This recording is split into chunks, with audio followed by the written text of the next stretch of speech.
ఇవాళ తెలంగాణలో ఉన్న ప్రతి నియోజకవర్గం కూడా మాకు హరీష్ రావు గారు లాంటి ఎమ్మెల్యే ఉంటే బాగుండు అని అనుకునే స్థాయికి ఆయన సిద్దిపేట తీసుకుపోయినారు. వట్టిగా రాదు కదా మెజారిటీ.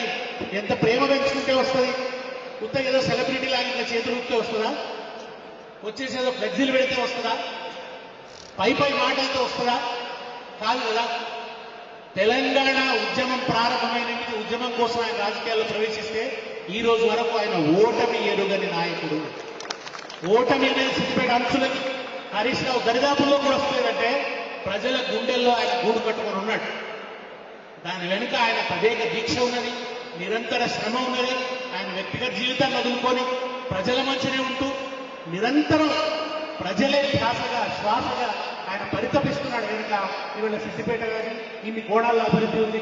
తెలంగాణ అభివృద్ధిలో కూడా కేసీఆర్ అడుగుదాడలో ఆయన చేసినటువంటి కృషి అడుగడుగున ఇవాళ కనబడుతున్నారు.